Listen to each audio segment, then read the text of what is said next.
Yo, that was just insane right there. Um, I was watching Nets Cavs. First of all, great game.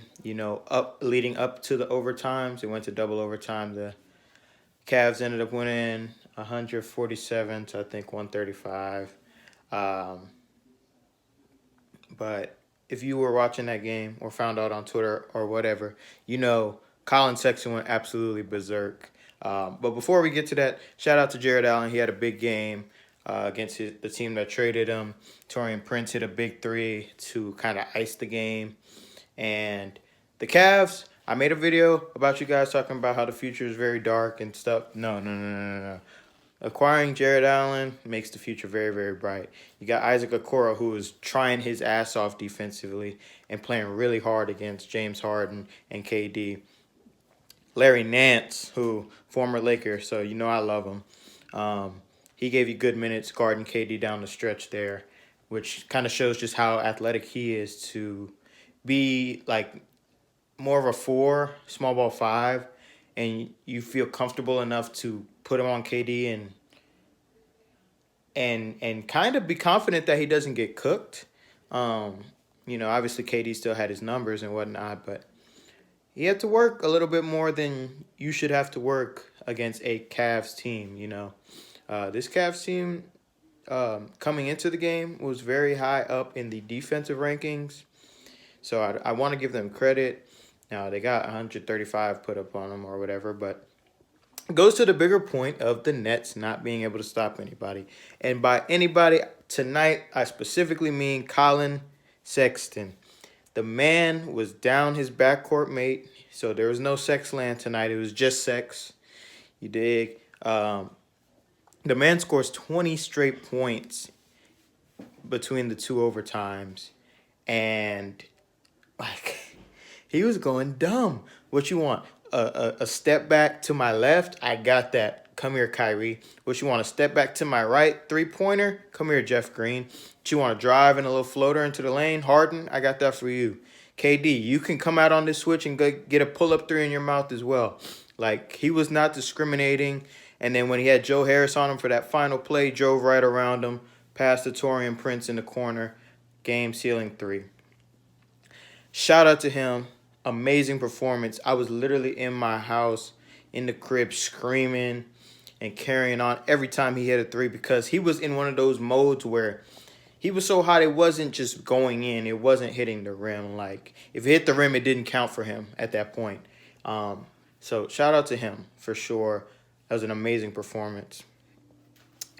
Now on to the Nets. Obviously being a Laker fan, I know that they, on paper, are our biggest threats.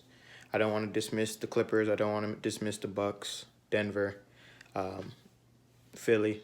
But on paper, the Nets are the biggest threat to the Lakers not repeating. And I've never just really bought it. I know obviously it's their first game back with Kyrie in the equation, and he had a decent night. He struggled near the end of the game. He had that debatable foul where I thought he elbowed Sexton in the face. And maybe that triggered something out of Sexton to where he could just get 20 straight. When they called it an offensive foul originally, it got overturned. And eventually led to nothing but overtime. But just the fact that that happened, it felt like one of those games the refs weren't going to let the Nets lose.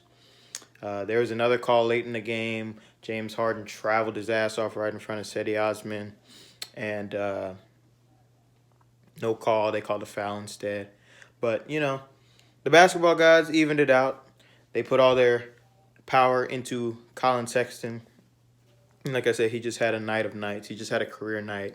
But it's a big problem for me for the Nets. Like, they can't stop a nosebleed.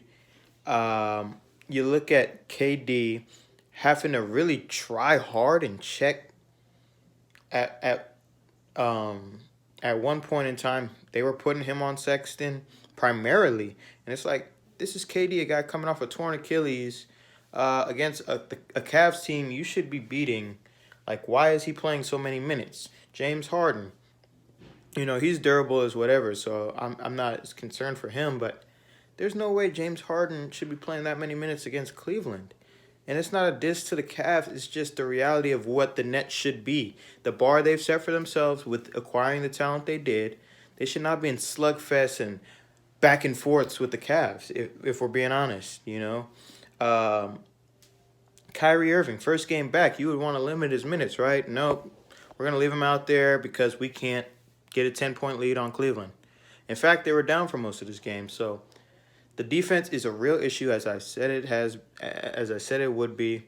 Um, are people going to get that hot every game against them? Probably not. But the quality of shot will always be good against Brooklyn until something drastically changes, and still they might have another move to make to go get defensive pieces. But as presently constructed, this team is not a finals team because they can't stop anyone. You look at that game against Milwaukee that they won. It was a great game, back and forth. Milwaukee shot like 25% from three. If they just do their normal thing and hit threes, they win that game comfortably. So, to me, I can't take Brooklyn serious until they either A, make a move and get some defensive pieces around those big three, or B, just take a little bit more personal accountability to the defensive side of the ball, because you know the offense is going to come. They're too gifted. You know, they're too good to not score 120, you know. They put up 130 tonight, and it felt like they missed a lot of shots. So, you know, if I'm Steve Nash, if I'm the front office, I'm like, okay, we need to seriously think about what pieces we're gonna make are gonna make this team a better defense, because that's just unacceptable what we saw tonight. Shout out to the Cavs Nation. I'm sorry for doubting you guys. Thank you from a Laker fan for embarrassing them. It'll be on all the talk shows in the morning. I appreciate y'all for watching this and sticking with me through this video. Unedited, unfiltered, all that, yada, yada, yada. Peace.